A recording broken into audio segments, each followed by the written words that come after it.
Wow, good evening, ladies and gentlemen. Tonight it is another episode. Are you excited? As I am. It's a Friday night and it's our Bright Parenting episodes, and it's we here in Bright Parenting. It's a weekly episode where in every Fridays at 6:30 p.m. we talk about tips on better parenting and better financial management. And tonight we have a very nice topic. It is about multiple intelligences and learning styles. So, what are the things ba that we will be talking about tonight? Do you know what are the different learning styles, or are you excited as I am to figure out ano-ano ba talaga ito? So, what will we be answering tonight? Ayan. So we will be talking about what are the different multiple intelligences. Ayan. And as a parent, how do I engage my kids in fun learning activities? And when do I shift my teaching styles? So, we have our special guest for tonight, Miss Mary Joy Montano Fernandez. She has been in the academe for the past 26 years. She's a mother of two girls, Fritzy, 17, and Ia is 15. And she is married to board member Rex G. Fernandez. So a virtual round of applause. Let us bring her in tonight. Good evening, Mom Mary. How are you? Good evening, Miss Jen. I'm very fine tonight, as well as to our bright parents, also to our bright parents to be. I am so glad to be a part of your episode tonight. So, dear friends, let's learn, relearn, and be a part of Bright Parenting community. Wow. So tonight we'll be talking about multiple intelligences and learning styles of our kids. Just sit back and relax as we start the ball rolling. Wow. Streaming live all the way from Guimaras. How was the Manggahan Festival last week, Mom Mary? Wow, so far we go imanggahan. We don't have activities na katulad ng dati na napakasaya ng Gimaras. Ngayon, it's only live streaming ang mga activities namin, Miss Jen. All right. So, ayan, Mom Mary, you can take the floor. Okay, so our topic for tonight is all about multiple intelligences and learning styles of our kids. So to start with, let's know what is all about learning styles. When we talk about learning styles, it refers to the way by which our students prefer to learn, or our kids, what is their preference in learning at home, especially during by this time wherein most of our kids are just staying at home, and of course we parents turn as the teachers at home. Okay, so let's proceed. I would like to share to you a teacher by profession from New Zealand. He is a theorist. Neil Fleming coined VARK as a model for learning. VARK stands for visual, auditory, reading, writing preference, and kinesthetic. But then, currently, these four learning styles, it becomes 7 learning styles. Okay? Nadagdagan na siya. Not only 4, but nadagdagan pa ng 3. Let's have the 7 learning styles. So, number 1 is visual. Number 2 is auditory. Number 3, verbal. Number 4, physical. Number 5, logical. Number 6 is social. And the last is solitary. Himay-himayin natin ang bawat isa.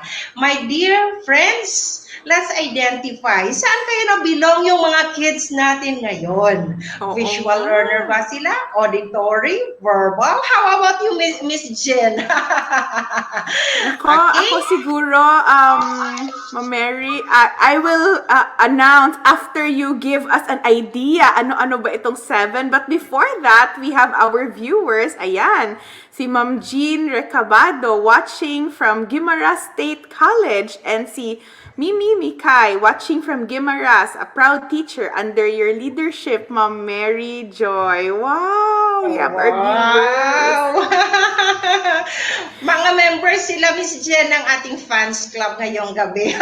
Wow, yes, growing bright parenting community.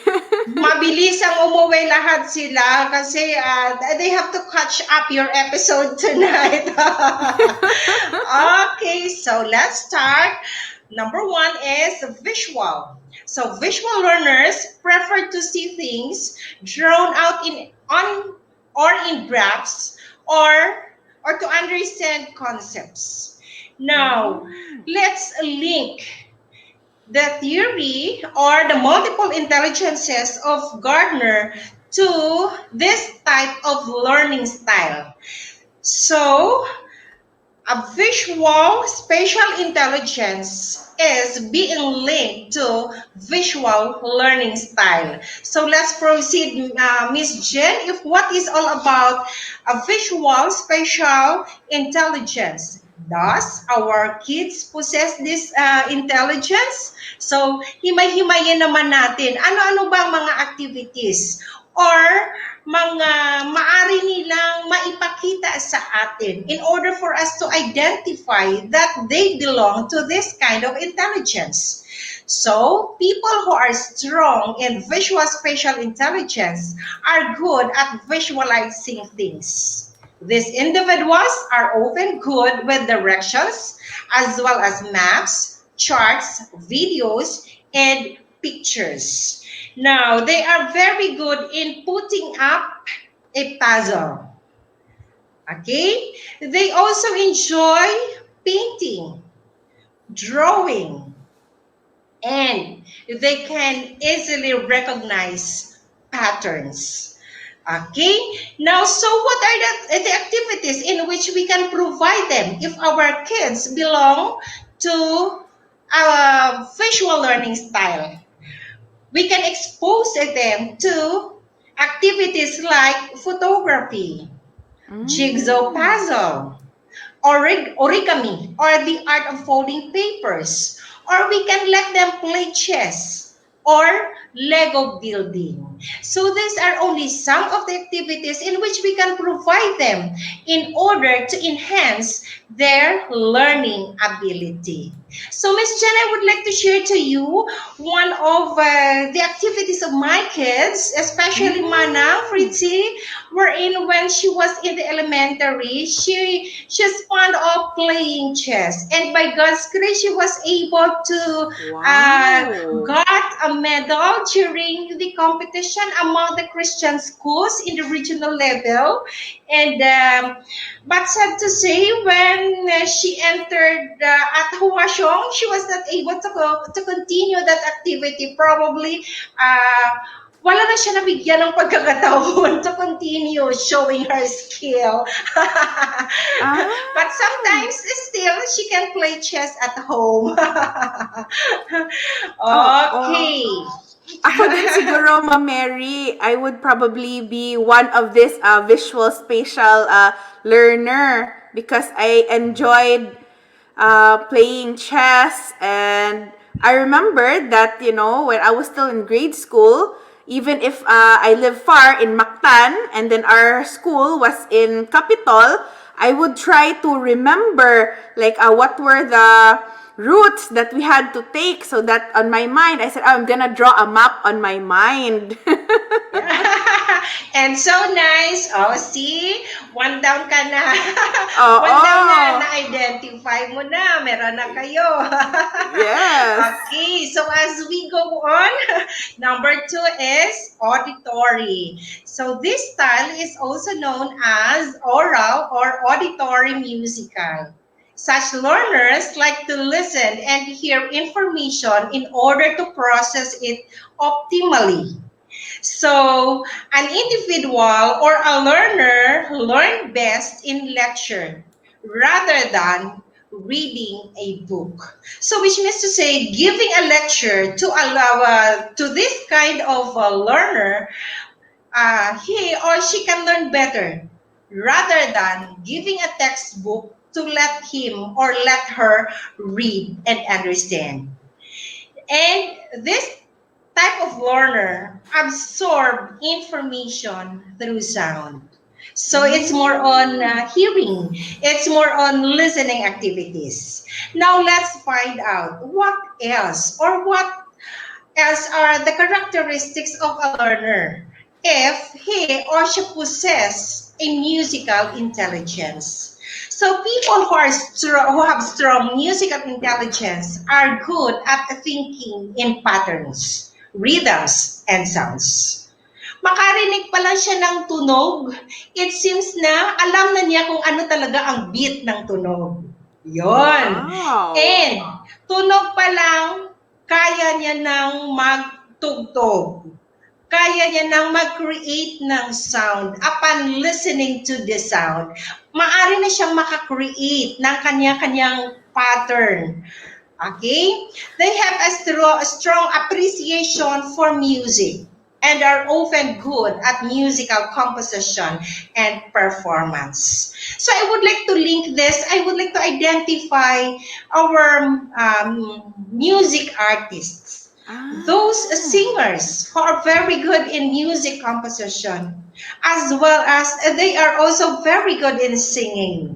Okay, so usually music composition goes with performance, but there are instances in which an artist can perform, but then he cannot compose. Na Mm. magaling lang siya mag-awit. But then, in terms of musical composition, medyo mahina. Gifted talaga yung person, wherein both excellent siya. Makakompose siya, as well as makapag-awit siya, makapag-perform. Okay? Meron ba Ah. kayo nito? Ah, nako. Kaya Um, mo nito?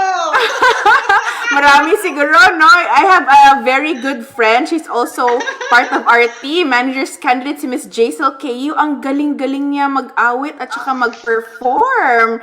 Para talaga siyang, yung artist na artist talaga. And she's watching us tonight. Sabi niya, it's a very nice episode and we can learn a lot. And then, Ma'am Mary, shout out din to our viewers, si Miss Armida Galfo, good evening, si Miss Diana Santillan, tapos si Miss Janet, si Sir Nino Casonyo. So, ang dami mo pala talagang fans mo, Mary. Oo. Ayan, okay. Nako, natuwa ako dito. Sige, let's proceed. Okay, sige. The number 3 is a verbal learning style. If you love words and writing, you are likely a verbal learner.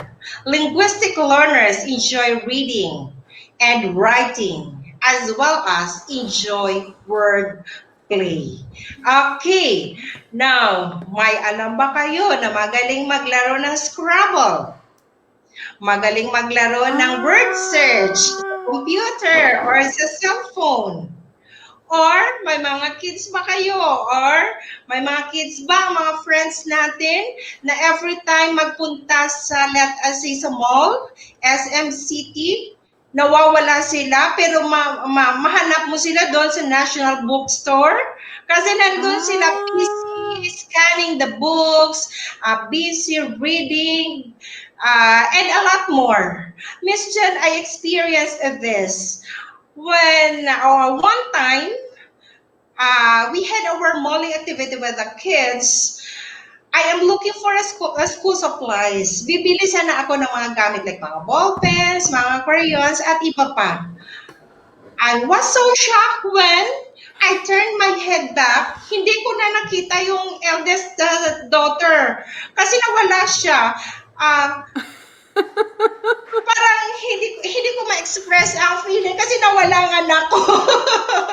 But then I just moved around inside National Bookstore, and I found her busy scanning the books, mga drawing, mga coloring books na napakaraming mga princesses. Kasi she loves reading, she loves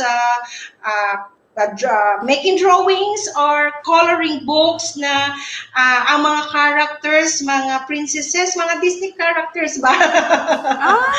So Ah! I found her there. Oo. Then, as she grows older, ganon din ang nangyayari. She's fond of reading books inside the National Library. Then lately, pag magpunta kami sa mall, I just told her, if you wish, you may stay there. And I will just fetch you later, or I will just call you up. I will just text you if you are not ready to go out. Then babalikan ko lang siya. So that's my style na lang kasi malaki naman sila ngayon. So I let them go na lang sa gusto nila because I understand that she is a verbal learner. Right. Okay. Now, so usually yung mga kids na mahilig sa pagbasa ng mga aklat, they tend to visit the library or join book club. Okay? Now, their characteristics are they are strong in linguistic verbal intelligence.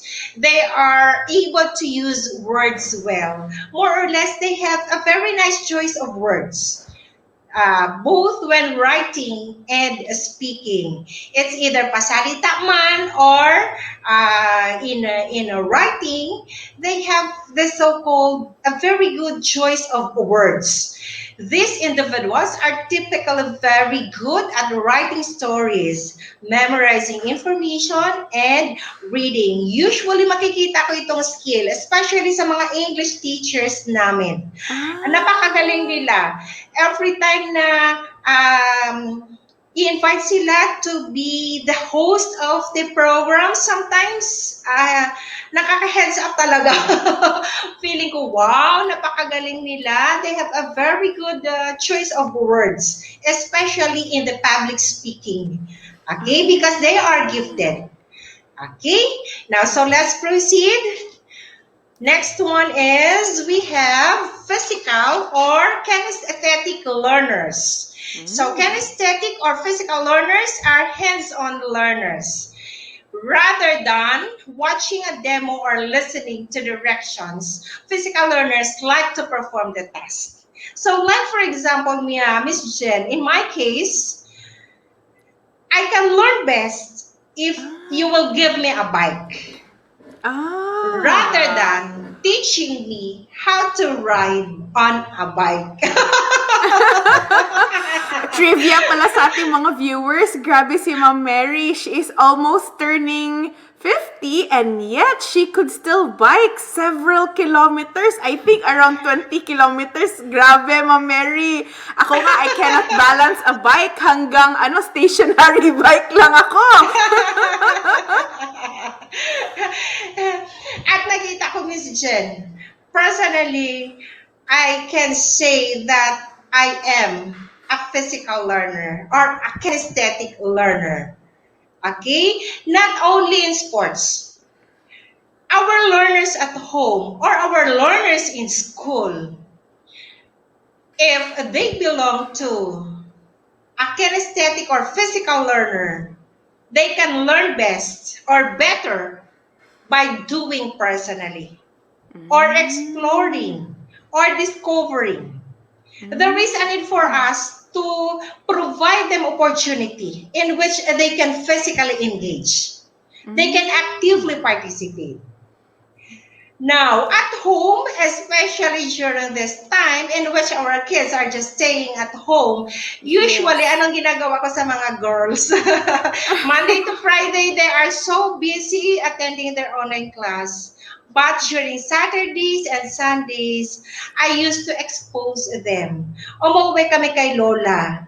They have the opportunity to play with their cousins. So they can move their body, they can play, they can run, they can play basketball, and a lot more. But then at the end of the day, wow, iba ng beauty ng mga anak.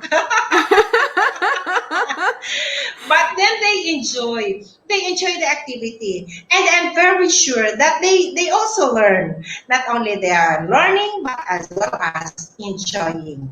Okay, now they are very good in terms of hand-eye coordination. Probably, Miss Jen, yung mga drivers natin, I'm sure you belong to this intelligence because I know you are also a driver. There are some, di ba? Eye, hand, as well as Yes. legs natin. Di ba Mm. gumagalaw lahat sila? If Oo. those parts of our body are not well coordinated, for sure you cannot drive. Di ba? I know you belong to this intelligence. Now, Ah.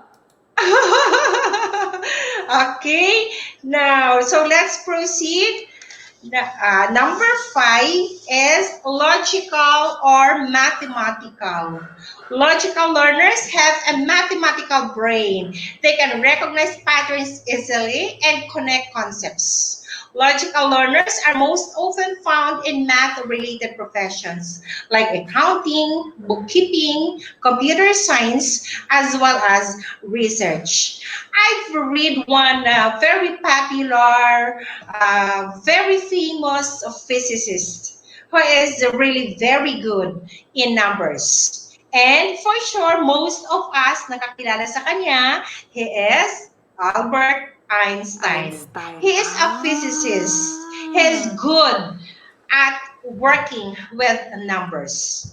But you know what, Miss Jen, in my with my kids, I am so glad because we have probably a very good tie or a very good mixture of genes. Actually, personally, Wow. I am not. I can say I am not gifted with numbers. I am just trying my best to be good Yes. in dealing with numbers. But I am blessed that my kids are somewhat like inclined with numbers because I am proud to say that their tatay is a number smart. So more or less our combination is somewhat like medyo good, medyo very good yung mixture ng genes namin. And Wow. the two kids, they are somewhat like gifted with numbers. And for sure, namana nila ang mathematical intelligence from their tatay. And I am happy to have to have one. Okay, Very so smart. Ako naman, sige. Ma'am Mary, share ko lang na parang dati in school, I realized na parang I really didn't like so much math. Kasi parang naano talaga ako sa mga problems, ganun. Pero when I got into this profession, there was a client who asked, Jen, CPA ka ba? Sabi ko, hindi. But paano ka naging financial advisor? Over time, because of practice din, eventually, parang I became more better with doing analysis and solving clients' problems so that I could address better what their needs are. So, I guess, Ma'am Mary, sa na-learn ko dito is we can actually improve. It doesn't mean to say naman siguro na if isa lang yung special out of the 7, dyan lang talaga tayo magaling. Over time, we can improve. Tama ba, Ma'am Mary? Yes, miss, I agree because what I did when they were still young, by the way, modesty aside, I am not an agent of Grolier Philippines to promote their products, as well as for sure, I am not a stockholder. But then I've learned a lot from their products. And I would like to share these items to our viewers because my kids have learned a lot from this. Now, when Gia was, I think, 2.5 years old, when we go malling, one of the agents of Grolier Philippines invited us, and they shared to us their product, and one of which was the Logico Primo. This one, Ah. okay. Now, for the beginner, it's a Logico Primo. This is a Oh, starter. close up. Okay. Now, the other one for Manang Fritzy, I bought this one, a Logico Piccolo. Ah, Okay. Meron siyang cards. I-slip on mo siya. Ilagay. okay. Okay. Then, since they are still young, and of course, they cannot still comprehend English or even can't read the instructions kasi 2.5 years old pa lang, anong Yes. ginawa nila? They just look at the figures or the picture. Then nagmo-move ito, yung mga buttons na ito, nagmo-move. Ano ba ang mga Ah, colors na present sa bird? Then i-associate ah, nila sa answers on the left side. Dito. I-move ah. ang button na ito. Kung magkatugma ba Wow. sila. If this is self-checking activity, now yun. The answers can be found at the back. Kung tugma, kung Ah, correct ang ganda. answer, the yellow one, dapat yellow, the green one here, dapat green ang nandito. Since the answer is Ah, wrong, of course, hindi magkatugma ang dalawang kulay. ah. Okay. I am so proud with this product na nabili ko with Grow Your Philippines because may iba't ibang asignatura na maaaring makover nito. Mayroong English, Mm. Science, Math, um, about mga brain development. Meron itong iba't ibang mga cards. Okay. Brain development, watch and teach. This one is brain development on perception. Napakaraming mga cards inside. And since this is a self-check activity, they can manage alone. Ah, grabe, Ma'am Napakaganda. Mary. Ano, since 2 years old pa yan na mga, books, tapos you still kept it, and it looks very, pa ha, parang bago, parang, it's not like ilang years ago, parang bagong-bago pa rin ang book.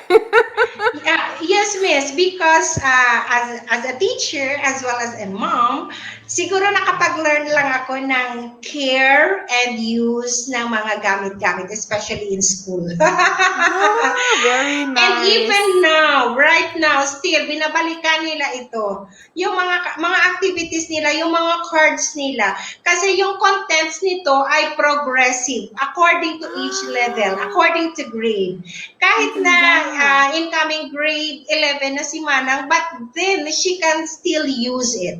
And it's really Wow. very good. This is one of the products of Grolier in which nakita ko it really helps in enhancing their mental ability. Mm. It helps a lot. Okay? Nako, ang galing mong endorser, Ma Mary. Yan nga, sabi ko, modesty aside, I am not the agent. And of course, and I am much more, I am not the stockholder of Grolier. But then, I would like to share this to our bright parents kasi nakita ko Thank you. as my kids, as they grow older, nakapag-help talaga sa kanila. And another one is, when they were still a kid, they used to go with me in school. One by one only. Kung si Manang, Monday sa school, sa Tuesday si Gia na naman. Then sa Wednesday, si Manang na naman. Then, anong ginawa ko sa kanila, I just let them sit at the back, sa back table ko, inside the classroom. Then, I just give them learning activities while I am talking in front. At the end of the day, alam na nila kung ano ang klase ko sa grade 7. Okay. And it is really a great help para sa kanila, especially on the intellectual development of my kids. And that's how I help them to enhance their learning abilities. Okay, so Mm. much for that. we're so long na, we're too long na sa isa nating sa isang number natin. So let's proceed our second to the last about social learning style. So social learners are known as interpersonal learners. They can communicate well both verbally and non-verbal. So speaking of verbal, of course, they can talk in front of many people, non-verbally with the use of their gestures, whether smile or even a touch on the shoulders, in which maaari nilang maipahayag ang kanilang damdamin or ang kanilang mga ideya. Okay? They Mm. are best suited to social fields that help others like counseling, coaching, or teaching or sale environment. And I would like to share our setup, Miss Jen. Mr. Rex Fernandez is, since he is a politician, and of course, sometimes nagko-confuse ako. Ano ba talaga? May tatay ba sa bahay ang mga anak ko o wala? Nako. Sometimes day and night, yon ang tanong ko. Ever since the world began, may tatay ba talaga ang mga anak ko sa bahay tuwing araw o gabi man o wala? Manang is already 17 years old by June 3. And but then, I am used to the lifestyle or mga activities wherein kung kailangan daytime or nighttime, mabuti man ang panahon o masama, kung kailangan ang kanilang serbisyo, then wala kaming tatay sa bahay. He has to go out because of the nature of his work. But you know what? Before, nakita ko sa kanya, he is not so good in public speaking at the start of his political career. He is almost 18 years, 9 years as a SB member in Buena Vista, and he is about to finish his last term as board member in the province of Guimaras. And I observed him as the years pass by, nagkaroon ng improvement ang kanyang speaking skill, his public speaking. Okay? Which means to say that this learning style can be developed. It's not Yes. innate, it's not inborn, but it can be developed. It can be improved through constant practice. And later on, Yes. hopefully, magiging perfect. Practice makes Makes perfect. perfect. And probably, Miss Jen, you and I, we belong to this intelligence or learning style. Because I know you are also good in public speaking. And of course, as teachers, yung mga members ng fans club natin ngayong gabi, they are almost mga teachers natin. All of them possess this kind of Yes. intelligence. Okay, so let's proceed, Miss Jen. This kind of people, they are very good in working with groups or they are working in teams. They are a very good team players. Okay, they can easily associate with the different kinds of people, different levels. Okay, bata man, in the middle age, or matanda man, mayaman man, or hindi, or in the middle class, but then they are very good in interacting. They can easily adjust with the different kinds of people or different age group. Okay? Ma'am Now, Mary, and siguro yes, dito miss. ako na I would excel in this field siguro kasi ever since I was young, I was already parang very sociable because I saw it in my dad na my dad was also very friendly. So I was thinking, ay, dapat gayahin ko pala na I should always smile and if I Yeah. see somebody, I have to greet. And, in fact, to our viewers, Ma'am Mary and I only met once in person, di ba, Ma'am Mary? in the Sun Life office, ayun. And then, Ma'am Mary was one of those first na nag-join sa Bright Parenting community. So, I'm so thankful that we met here sa Bright Parenting community, Ma'am Mary. And the rest is history, ika nga. Okay, so Okay. sige, so let's proceed. The last is solitary or the intrapersonal learners.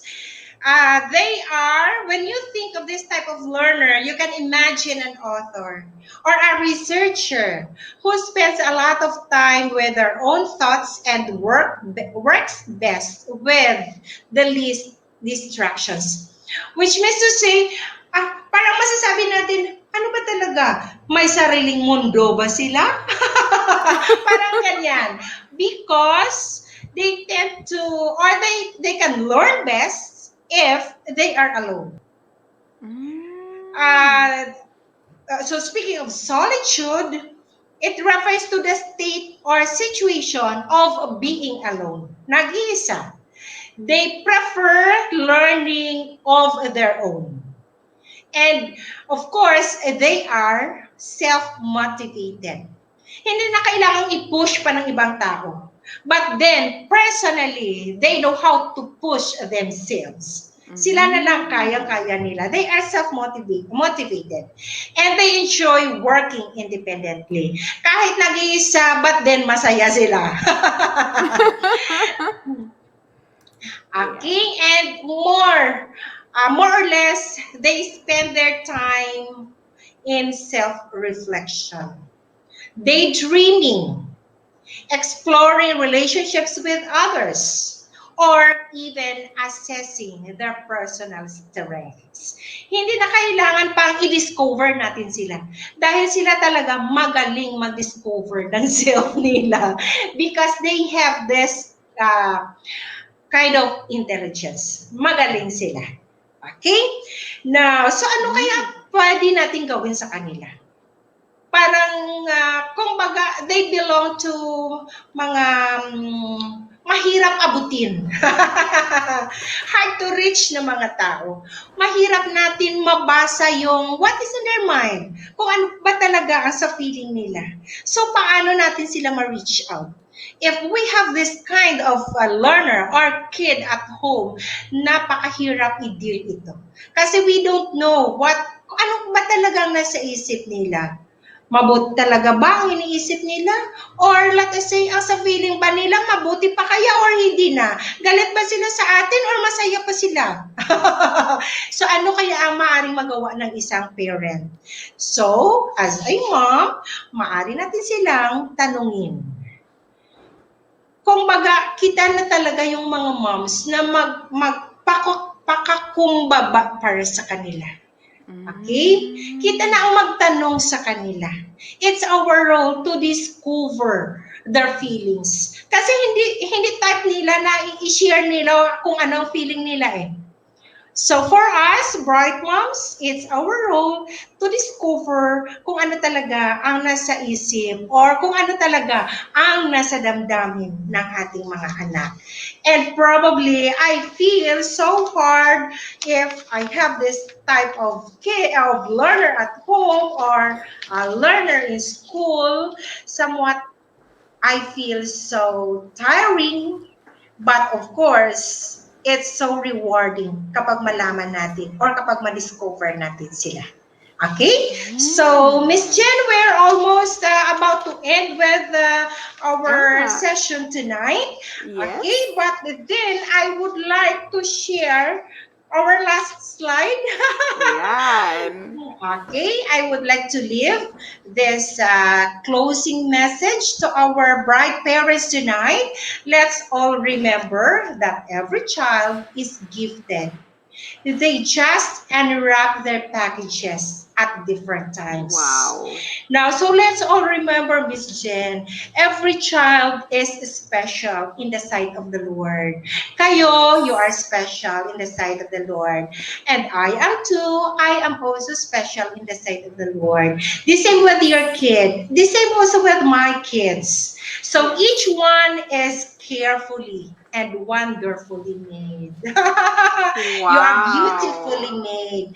And probably, I can say, bumubuhat naman ako ng aking upuan. You are wonderfully made. The same manner, I am also wonderfully made by God. Okay? Let's all remember that our kids, they have their own potential. Our role, my dear friends, is to provide them opportunities for them to shine when the right time comes. Let's all Wow. remember this. I always, um, I am always thinking about this, or I always bear in mind Proverbs 22:6 says, train up a child in the way he should go, and when he is old, he will not depart from it. So, to all bright moms tonight, let's prepare our kids. Let's train them the way we want them to become. Because I believe that whatever teachings that we have para sa kanila, since I consider that our bright moms tonight, we are the first teachers of our children. Everything or lahat na tinuturo natin sa kanila as they grow older, it will linger on their minds wherever they go, whatever they do, by the grace of God they can remember our teachings the way we did from our parents. So thank you very much, Miss Jen, and I am very Yes. happy to be a part of your episode tonight. And by the way, thank you very much to our viewers, to all the members of our fans club tonight. Thank you Yes. for viewing, thank you for watching, and hopefully you've learned a lot from our episode tonight. Let's learn, relearn, and be a part of Bright Parenting community. God bless Wow. everyone and keep safe. At your Wow. service, Mary Joy Montaño Fernandez. Wow, Ma'am Mary, if I could, just stand up and do a standing ovation. And we have so many comments from our viewers that, it's overwhelming. We said hi from Queen Cleopatra, from Bernagi Agaho. Ang dami, si Diadem Villafuerte. So, there's a lot, even teachers from Huashong, si Miss Christine Malsarte, they're all watching tonight, Ma'am Mary, and they're all impressed and Wow! happy. And a lot talaga are saying here na parang, wow, ang galing niyo po, Ma'am Mary Joy Fernandez. And then, ayan, it's a very nice episode. And so, wow, what a joy, Ma'am Mary, that you shared to us. And to summarize the 7 different learning styles and of our children, we just have to know na parang we have to be patient kasi iba-iba pala ang time nila mag-unwrap na when mag-reveal itong gift na ito, and then we are just there to guide them and be more patient with them as well. And Ma'am Mary, I'm just a new parent with a 3-year-old son, and you have a 17-year-old and 15-year-old. Ang dami ko pong personally natutunan. So, from the bottom of my heart, I want to thank you so much for your time and opportunity. So, although we've extended time, ang dami pa ring watching live. So, we want to greet everybody a happy weekend and enjoy. Bye-bye! Bye!